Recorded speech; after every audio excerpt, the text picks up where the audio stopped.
Halo semuanya, selamat datang kembali di channel ini. Jumpa lagi dengan saya Vicky Himpong. Bagaimana kabar kalian semuanya? Aku berharap teman-teman semua selalu dalam keadaan yang sehat. Kita akan segera membahas bagian video yang saya sudah rangkum untuk memberikan kalian semua tambahan informasi dan semoga ini bisa mengedukasi. Dan buat kalian semua yang mau pesan kaos seperti yang saya pakai dalam pembuatan konten-konten di channel ini, silahkan lihat link pembelian di sematan komentar video ini. Dan tanpa perlu banyak basa-basi lagi, kita akan bahas videonya. Udahlah, DPR tuh bubarin aja. Ngapain sih? Rakyat yang mana sih yang diwakilin? Orang aspirasi rakyat aja nggak tersampaikan kok. Bentar. Ini di FYP gue banyak banget gerakan-gerakan membubarkan DPR gitu ya. Terus komen-komennya tuh ya 98% tuh pada setuju lah gitu. Yang gue tahu ya, buat jadi anggota DPR itu biayanya tinggi, say. Nggak mungkin orang-orang miskin atau orang-orang ngalangan bawah yang jadi anggota DPR. Akhirnya ya anggota-anggota DPR itu diisi sama orang-orang kaya, sama anak pejabat, istri pejabat, keluarga pejabat. Jadi ya wajar aja kalau kesehariannya itu ya dan omongan-omongannya atau tindakan-tindakannya itu tidak merepresentasikan masyarakat rakyat bawah. Ya orang mereka tidak pernah menjadi rakyat biasa. Nah, karena rakyat-rakyat banyak yang banyak yang kecewa gitu ya. Makanya muncullah pergerakan untuk membubarkan DPR. Walaupun sebelumnya ada dua presiden RI kita itu yang mau membubarkan DPR. Yang pertama itu Bapak Soekarno, yang kedua itu Abdurrahman Wahid atau Gus Dur. Secara hukumnya ya DPR itu tidak bisa dilengsarkan oleh presiden. Dan secara hukum ya mungkin kayak membubarkan DPR itu seperti negara yang nggak ada partainya, yang nggak bisa, nggak semudah itu juga. Tapi mungkin ya yang gue pikirin kalau emang rakyat itu emang beneran serius mau membubarkan DPR gitu ya, mungkin salah satu jalannya ya revolusi menurut gue ya. Sejak awal anggota-anggota DPR itu bukan rakyat biasa guys, setahu gue. Mereka itu memang berasal dari golongan-golongan yang memang punya privilege seperti yang tadi gue bilang, isinya ya orang-orang kaya karena menjadi DPR itu biayanya juga tidak murah. Oke lah, mungkin kalau DPRD yang tingkat kota madya kayak gitu-gitu adalah 1 sampai 2 orang, paling banyak mungkin 5 orang gitu yang memang dari rakyat biasa, rakyat kalangan bawah gitu. Ingat ya, cuma antara 1 sampai 5 orang yang dari rakyat biasa. Sisanya kalian jawab Orang sendiri. kaya, Jadi betul, menurut masuk gue akal jangan sekali ya. berharap banyak kalau anggota DPR itu, semua anggota DPR itu bisa merasakan hati rakyat biasa gitu. Ya mereka itu nggak pernah jadi rakyat biasa. Tapi Betul ya, betul. gue kasih tahu, Masuk tidak akal. semua anggota DPR itu seperti itu. Banyak juga anggota DPR yang benar-benar menyuarakan suara rakyat. Satu sisi gue setuju dibubarkan, tapi satu sisi juga gue nggak setuju dibubarkan. Jadi gue 50-50 gitu. Gue setuju dibubarkan itu gue punya beberapa alasan ya. Pertama, presiden itu sudah dipilih langsung oleh rakyat. Kedua, undang-undang itu, UU itu bisa dibuat di pemerintah. Kalau kurang puas sama hasilnya, gugat aja ke MK. Demokrasi itu bisa kok diterapkan langsung tanpa perwakilan. Contoh yang berlaku di Swiss, ini bisa loh diterapin di Indonesia. Atau biasanya disebut direct demokrasi. Kalau masih butuh representasi, Pintar ya kayak ini ya. Masuk akal apa yang disampaikan teman-teman ya. Makanya kenapa DPR seperti tidak mewakili suara rakyat, karena mereka tidak pernah berada di posisi rakyat biasa atau rakyat kecil.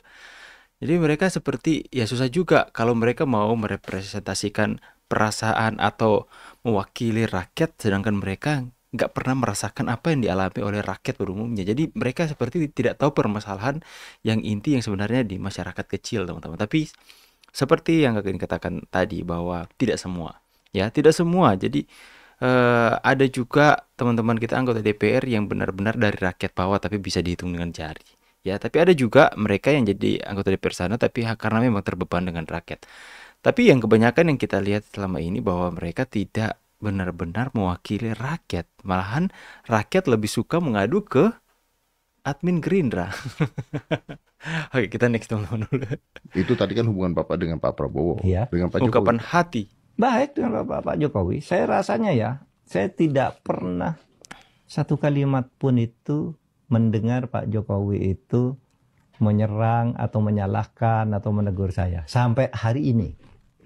Dengan perbuatan saya yang sejak bulan Agustus itu ngeritik keras, tapi saya enggak pernah melihat Pak Jokowi itu berbicara bahwa enggak itu enggak benar ini, enggak pernah. Bantahan-bantahan seperti itu yang mengarah ke saya enggak ada.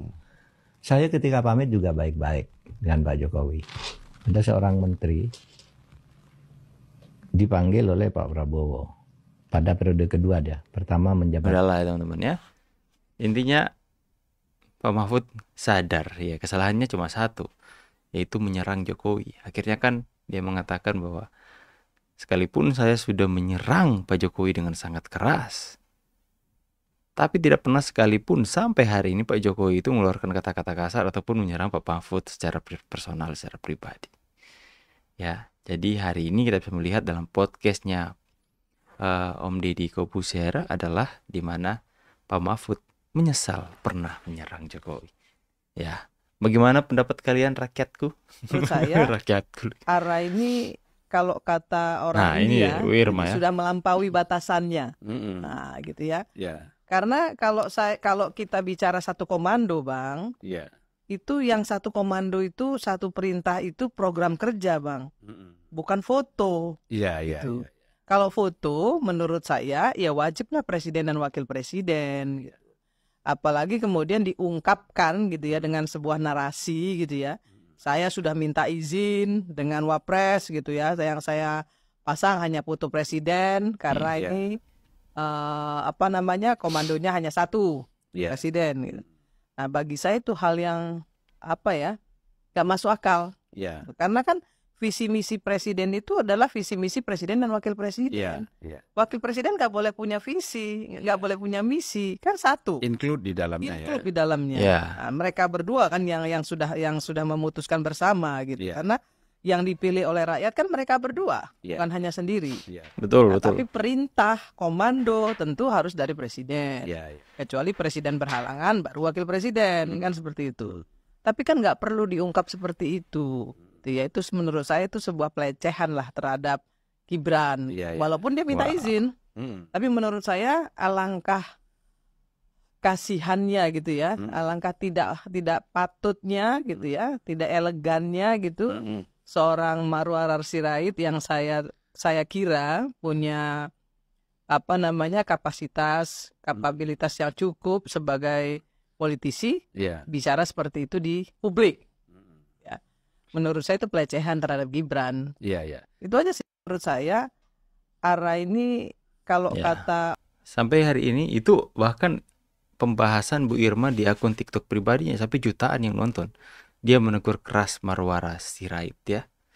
Sampai FYP di TikTok ketika Bu Irma membahas. Dan kali ini pun di podcast Unpacking dia membahas hal itu juga. Tentang bagaimana angka tidak eloknya seorang Marwara Sirait itu mengatakan hal itu kepada Gibran sekalipun dia meminta izin. Itu seperti pelecehan katanya. Padahal dua ini adalah satu kesatuan ya. Apa ini teman? Selamat atas pelantikan Bapak Presiden. Semoga amanah menjalankan sumpah jabatannya. Muka Mas Gibran diblurkan seperti ini teman-teman. Dokter Tifa akan menjalani proses hukum. Waduh, nggak tidur kau Tifa. Lagian lu ganggu kerja Prabowo dengan hal ginian. Aduh, benar kah? Kalau benar saya bersyukur. Coba, tunggu teman-teman ya. Lihat komentar ini. Apakah ini benar ya? Ini klarifikasi Dokter Tifa minta maaf. Pencarianku Dokter Tifa nangis minta maaf. Jadi ragu sama Dokter Tifa, sebenarnya dia dokter atau pasien sih? Selama ini aku tidak tahu dan tidak dikasih tahu, bahkan aku bertanya-tanya sebenarnya Dokter Tifa ini dokter apa pasiennya. Kawal Dokter Tifa sampai pakai baju oranye. Ini teman-teman, suggestion dari TikTok adalah search klarifikasi Dokter Tifa minta maaf. Minta maaf apa? Coba kita klik teman-teman ya. Kita coba cari tahu apa ini. Apakah benar klarifikasi Dokter Tifa minta maaf? Bahaya buat negara Dokter Tifa kasih Gibran mengidap. Mana ini? Permintaan maaf dari Doktif.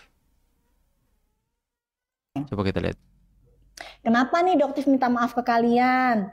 Karena untuk sementara waktu Doktif menghentikan dulu penjualan beberapa produk skincare Doktif. Doktif. Aku pikir ini Dokter Tifa, agak taunya dokter detektif. Aduh, gimana sih ini? Ini aja berita-beritanya teman-teman ya. Ini Dokter Tifa teman-teman. Minta maaf teman-teman dia ya. Katanya, Dokter Tifa akan menjalani proses hukum. Kalau benar saya bersyukur. Presiden FIFA unggah foto bareng Jokowi juga Erick Thohir jelang laga timnas Indonesia versus Jepang. Wow, luar biasa. Pak Jokowi akan selalu ada di hati para mereka yang ada di dunia. Wow, luar biasa sih. Presiden FIFA posting Jokowi. Wow.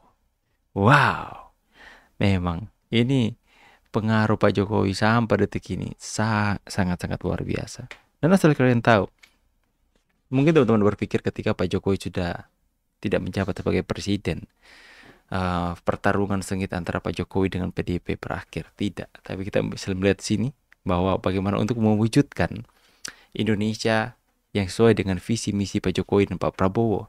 Makanya mereka berusaha untuk memenangkan kontestasi tanggal 27 nanti. No banting katanya ya. Ya, harus sinergi dong ya, benar. Ya, setiap pemimpin daerah Pak Jokowi makanya banyak mengendorse setiap pemimpin-pemimpin dari setiap daerah yang ada, calon-calon pemimpinnya. Pak Jokowi mengendorse, bahkan yang viral kemarin Pak Prabowo juga mengendorse ya, dan banyak yang kelojotan ya. Ya, jadi mereka menginginkan semakin banyak pemimpin-pemimpin yang sinergi, yang satu visi satu hati dengan Pak Prabowo dan juga Pak Jokowi. Ya, dan jika orang-orang dari Pak Jokowi yang terpilih, maka mereka tidak akan banyak hambatan untuk membangun negeri ini secara merata. Ya, berbeda ya dengan orang-orang yang dari kaum-kaum pembenci, teman-teman ya. Ya, kita nantikan saja tanggal 27. Kita pastikan bahwa silent majority, teman-teman, akan menunjukkan sikap-sikap yang terpuji. Saya pamit dulu, silahkan memberikan tanggapan dan opini kalian di kolom komentar. Kalian yang mau pesan kaos, juga ada kaos dengan desain terbaru, kaos silent majority. Saya akan coba tunjukkan kepada teman-teman semua untuk desainnya seperti apa. Itu saya baru desain tadi, teman-teman ya, dengan silent majority. Nah, dan bajunya seperti ini, teman-teman. Ini dia. Saya coba perbesar ya. Nah, ini di belakangnya ya. Ini tampilan belakang. Dan tampilan depan ada kecil seperti ini. Seperti kantong.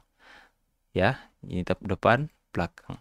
Dan juga ada beberapa kaos kayak Menyala Wapresku, Lapor Mas Wapres. Ada juga kaos Born to be Legend Pak Jokowi kita ya, teman-teman. Ada juga kaos Wapres kita seperti yang saya pakai ini, teman-teman. Dan juga ada kaos-kaos lainnya di toko saya. Kalian bisa melihat linknya di bentar. Kalian juga bisa melihat linknya di kolom komentar video ini. Saya pamit dulu, see you on the next video guys, and God bless. Bye guys.